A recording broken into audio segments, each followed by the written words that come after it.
Hi everyone, and thanks for joining P2P Sun Devils edition. Today we'll be going through the latest developments on Iran. But first and foremost, just a quick disclaimer. Views expressed here are meant for academic and analytical purposes only. With that, is this operation epic fury or epic failure? Jack, start us off. Oh man. Um, well, I would start off by saying that the sheer amount of chaos that has come from this operation, I would consider it a failure. I don't think that the US expected this level, and I don't think that they expected the global impact. Yeah, and you just told me that surprisingly, the Iranian regime has accepted the ceasefire proposal made by Pakistani Prime Minister Shehbaz Sharif, and for 2 weeks. What happens to all of that um, Trump's rhetoric about end of civilizations and wiping out Iran? Did that work, or what really happened? You're asking me? Yeah, You I know, heard the news from you that I was surprised that, I know. I saw the notification in class. It was very surprising to me as yeah. well. Um, is well, I think it's tough to say right now. Because the news is so breaking, I think that um, making a claim right now as far as what Trump tweeted out, I believe yesterday, and making a claim as far as what sort of impact it has, I think it's probably a bit too soon to say. It does seem as though, I will say, from perhaps my own biased perspective, that the credibility given to whatever Donald Trump says, it was already low. But with the international community looking at this, I don't know how it doesn't just absolutely tank. Whatever he says, nobody will believe. Jason, is his rhetoric working? I mean, has it worked given that the Iranian regime has now accepted a ceasefire proposal made by Pakistan? I mean, I'll I'll say that that Trump says a lot of shit, but you know, 99% of them he almost never follow through, or it doesn't go the way he wants it to. And in I I think that the this current ceasefire, the 2 week ceasefire, is happened in spite of everything that Trump has said. Because in my personal opinion, like, Iran would be in if Iran rejected the ceasefire agreement, which they have had in the past, I think it would be completely in the rights. But it since yeah, but I think now it's becoming clear that the rhetoric that Trump has used in the has not worked at all. Like, it's not like there's been an uprising in Iran, or even, and it's certainly not convincing anyone outside of MAGA that you know the war is going well. It's yeah, I How, think now it's the ceasefire is a lifeline for Trump, in my opinion. Wait, I'll get to the military um, reality in a second. Reis, what do you think about the rhetoric? I mean, I think he tweeted on his Truth social account that tonight an entire civilization will die, never to be brought back again. He said before, I mean, this is not an isolation case. He said before that Iran will be bombed to the back to the Stone Age. His Secretary of War. I'm not sure if we should refer him to as the Secretary of War Crimes. He said that maximum lethality and not tepid legality. So what is all about this rhetoric and the blatant international um, you know, sort of this are genocidal rhetoric, are they not? Um, you could say that. But then again, it's also just a scare tactic, I believe, to force, you know, to force compliance, to get what he wants. I mean, when you threaten a whole civilization to be desolate, I mean, we haven't seen a desolation like that since World War II when we hit Japan with two atomic bombs. I mean, that's when we seen the desolation of a whole society. So to say that again in modern day times is, a shocker to both international community and to many Americans. Like, whoa, he said he's gonna freaking level the whole civilization of Iran. But I just believe it was a scare tactic. I mean, no matter what, is to compel them to listen to him, and to get what he wants. So yes, you could say it's rhetoric. It's a kind of dangerous rhetoric, but it's rhetoric nevertheless. And it's to get what he thinks is his desirable outcome.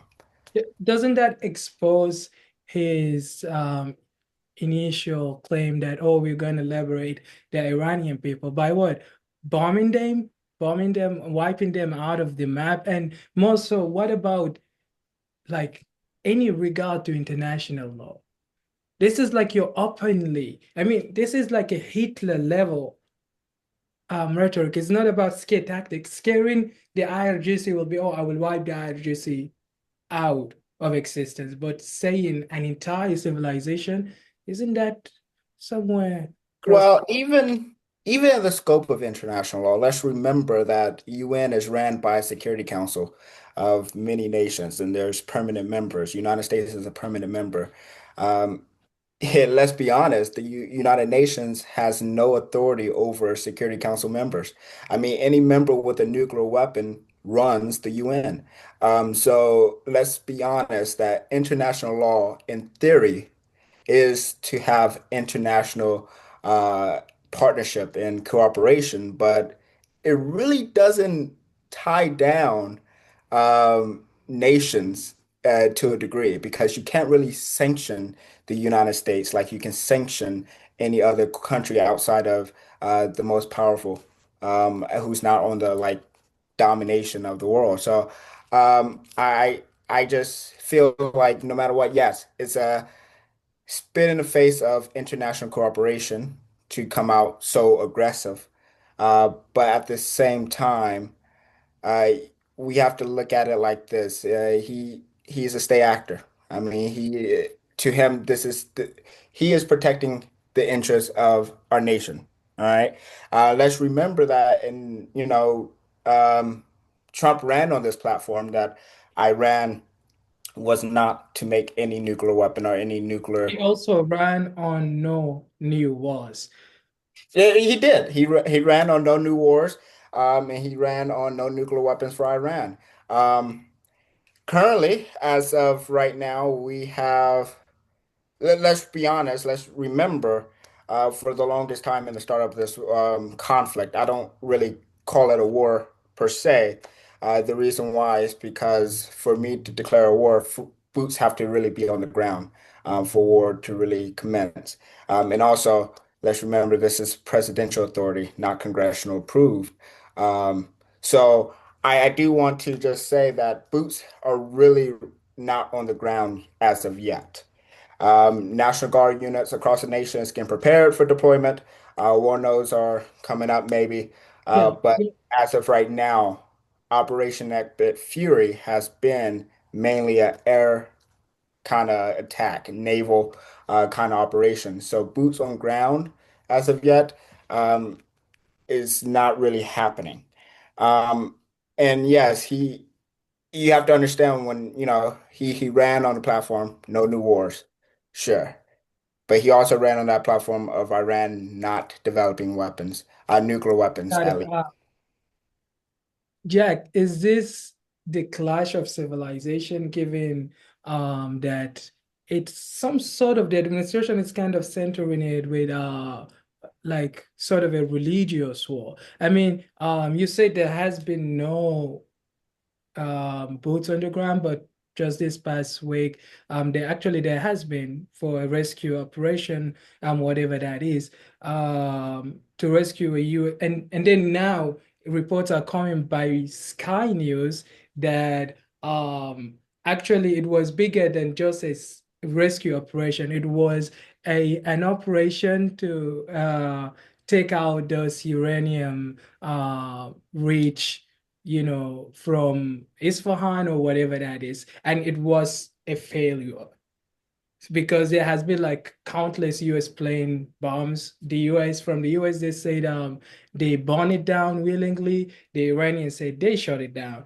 So regardless, is this the clash of civilization? I would argue no. I disagree with Huntington's whole theory of the clash of civilizations.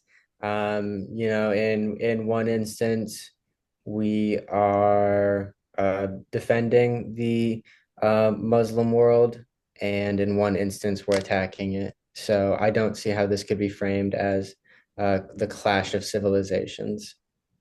Yeah. Jason, what about the military reality on the ground? Mm, well, in terms of the military reality and the objectives that both sides have, it seems to me that Iran has with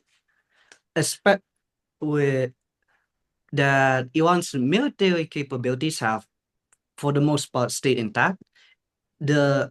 And I do want to make note that the IRGC is very decentralized. Even if you decapitate the top, a lot of the top generals, since the way that they operate is more like a collection of militia groups spread throughout the country. Even if you like decapitate one commander, there will be other branches of it that will still be able to strike, say, US military bases around the Middle East or Israel.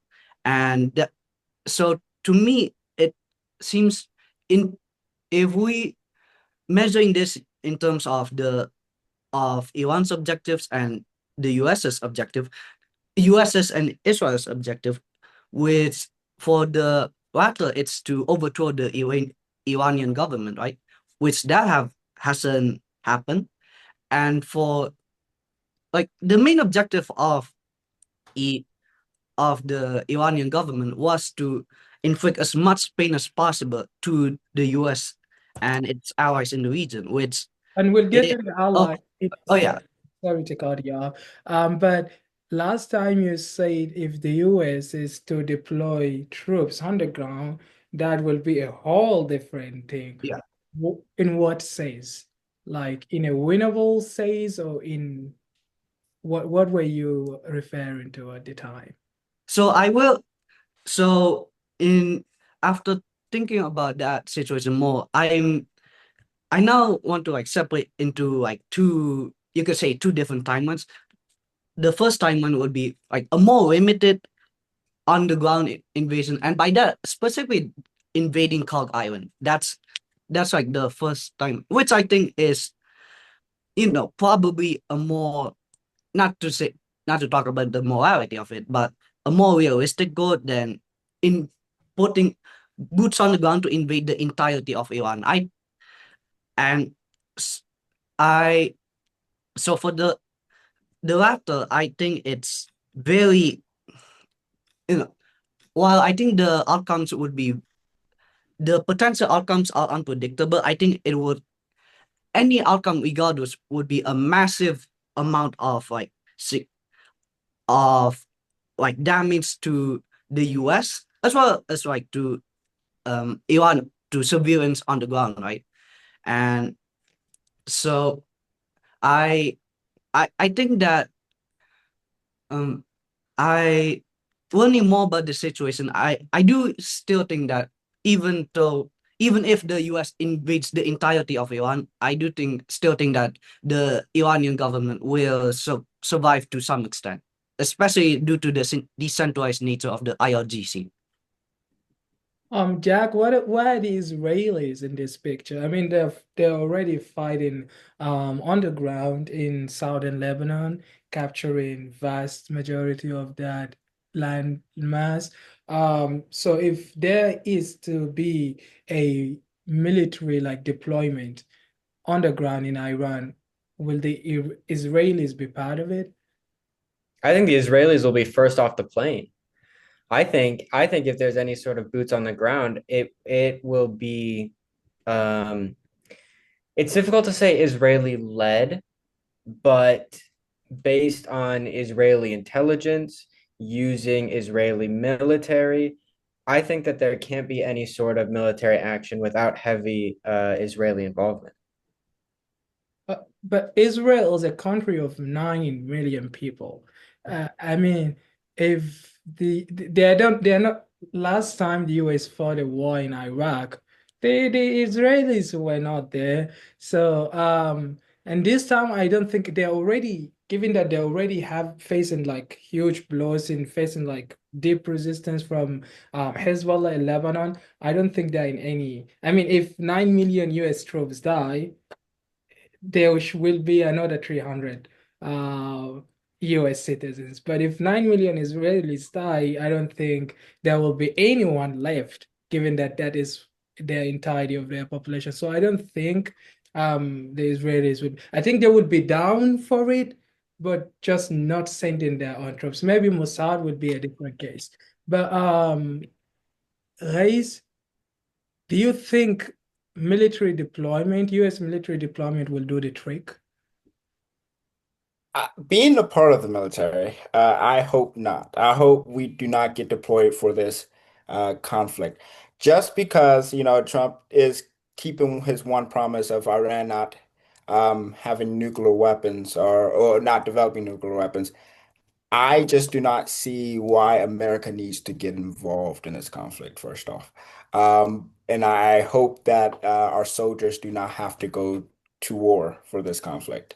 But at the same time, um, military, eh, depending on how this ceasefire goes in the next 2 weeks and seeing how, I don't think it's gonna fly face of the but that's what I'm saying. I Yeah, think just. the Israelis, I don't know about the American and the Iranians, but the Israelis, they will never, they're never But to.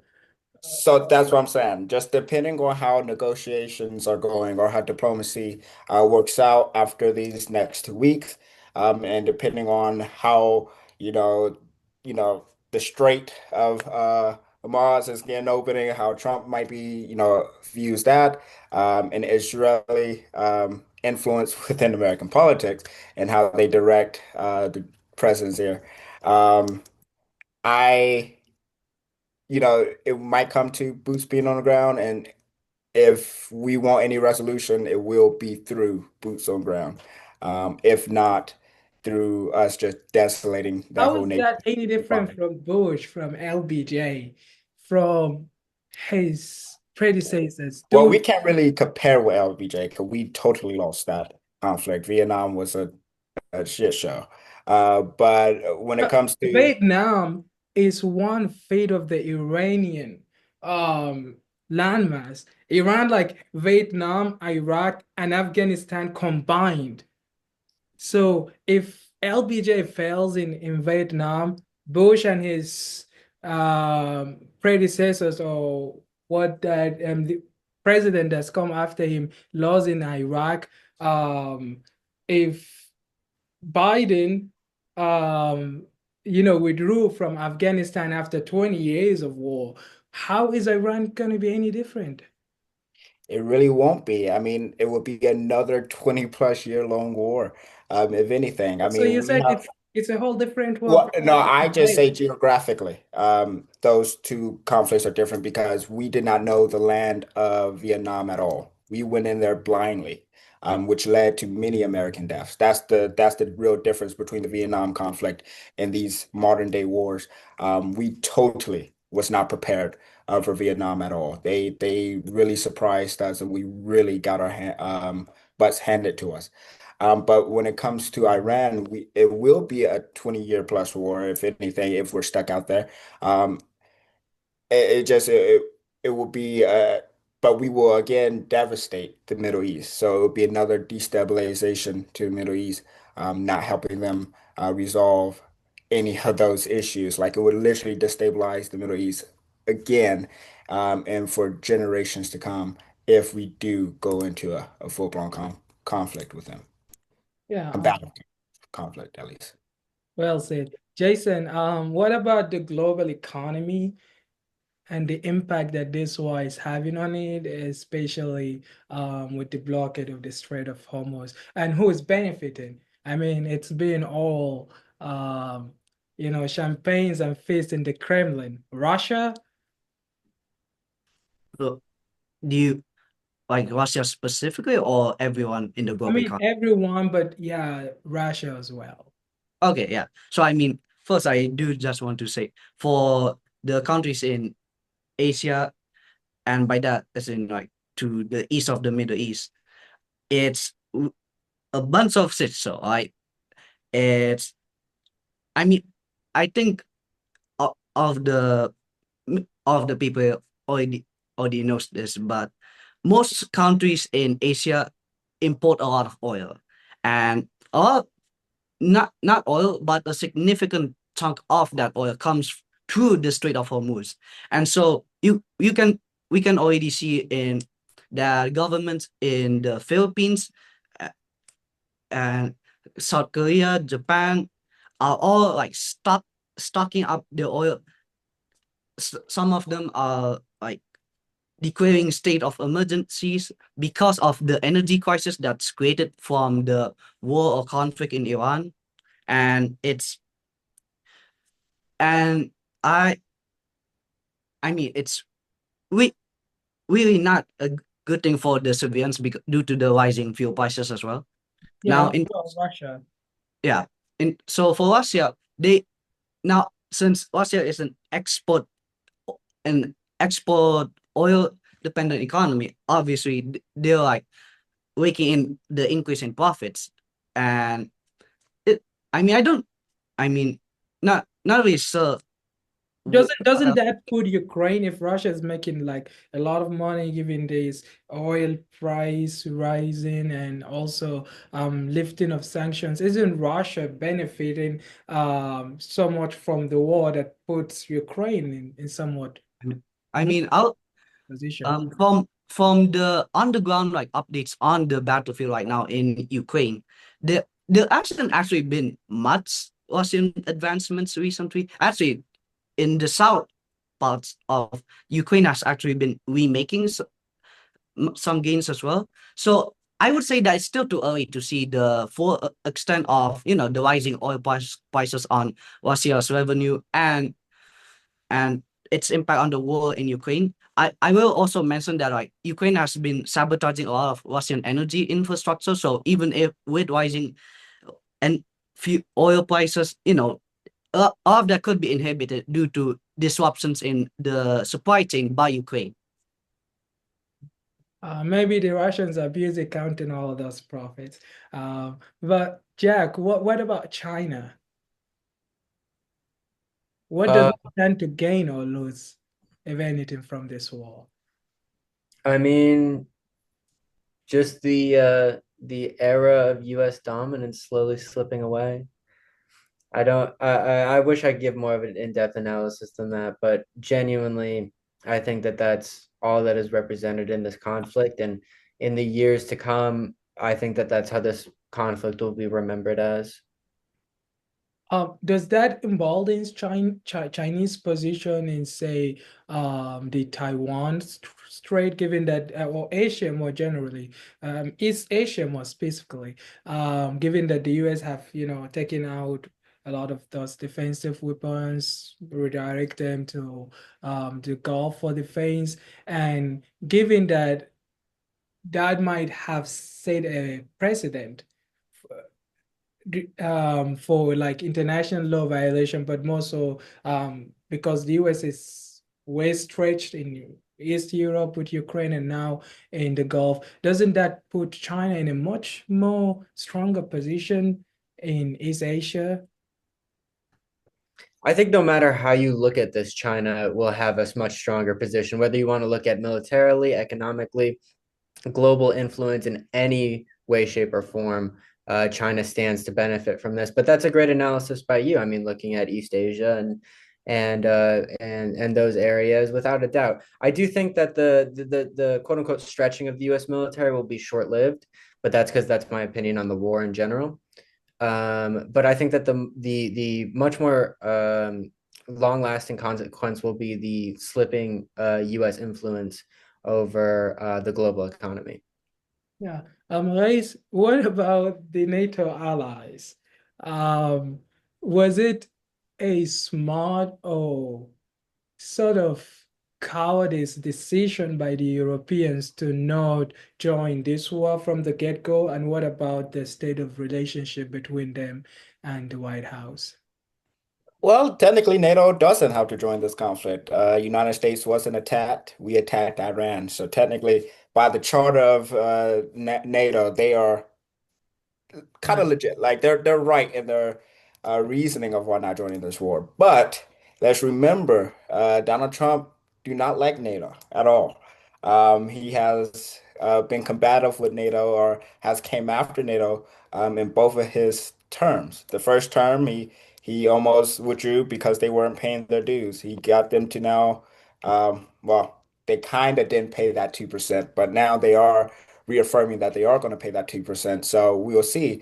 But I do believe them not helping Donald Trump in this conflict is going to be the justification he needs that NATO is now obsolete, and that, we will withdraw from NATO. I do believe we will see that coming from him because, yeah, like you said, NATO European countries are not joining this conflict, and they feel Is it more than just like their choice? Because the IRGC have, shot missiles at, US base, Diego Garcia, that ranges far beyond the proximity of, say, London, Paris, to Iran. So that in a way is a message that, oh, if you join, we might hit your capital just as much as we're hitting Tel Aviv.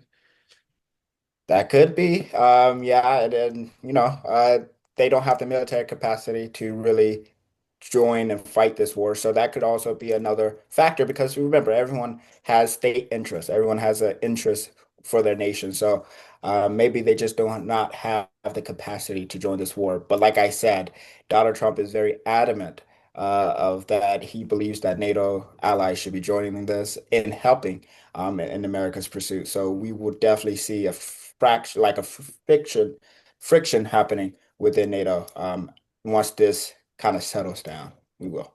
Yeah, here's Tama of the UK. I mean, given all of this, spatial relationship and so on, he said that whatever the pressure is, whatever the noise is, I'm going to act on British interest, and we are not going to be dragged into this war. Not just him, Macron, which has been like way vocal against it.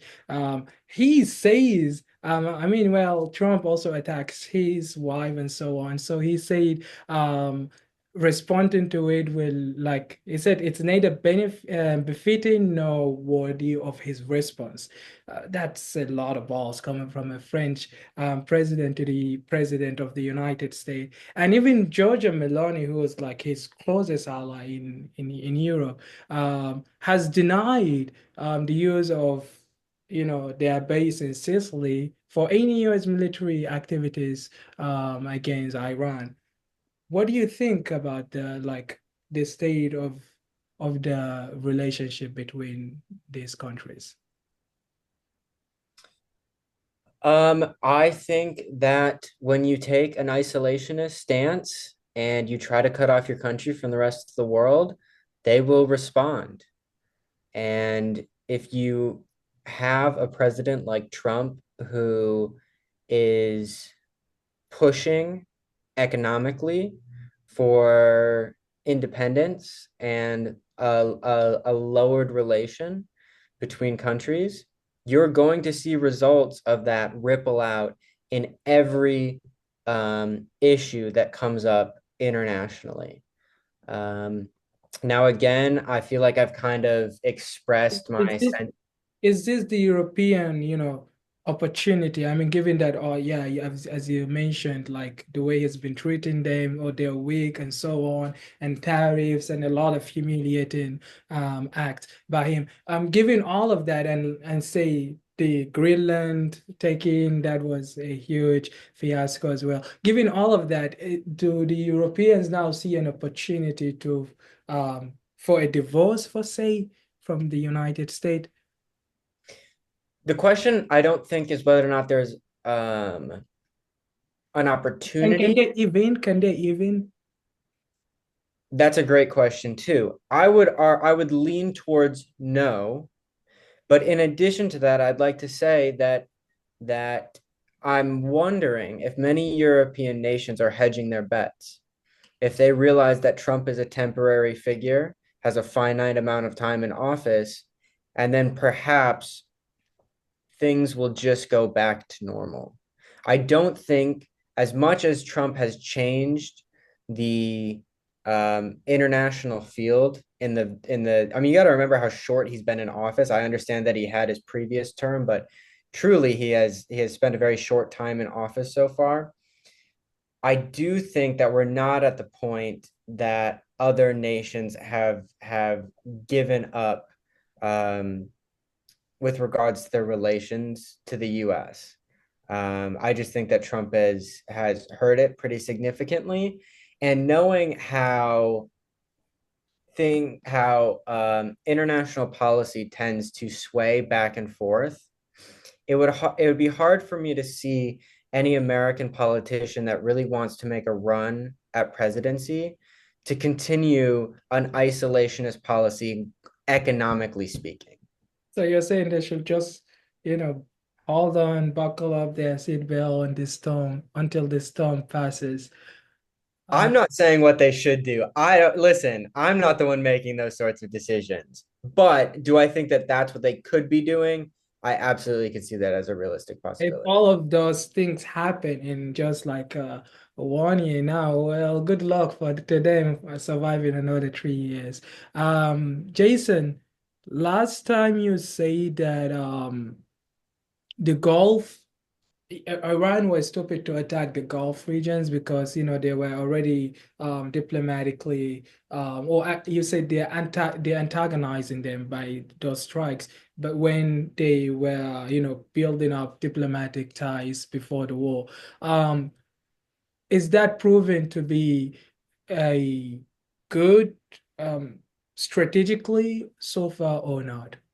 Okay, first, I didn't say that it was stupid of Iran to attack. It's the Gulf countries. I said that it that to me it seems to me that Iran was in a desperate position from what I thought at the time, be- and attacking its Gulf countries to maximize the amount of damage to the U.S. Be, because I thought that Iran was, or at least in their mind, that they were in a pinch. So now my views have changed a little bit. I actually think it's the opposite, where Iran is actually confident that it will achieve its strategic objectives. And now it seems to me that Iran is even, at least that there's a potential of Iran in the continuing in the future to control the Strait of Hormuz.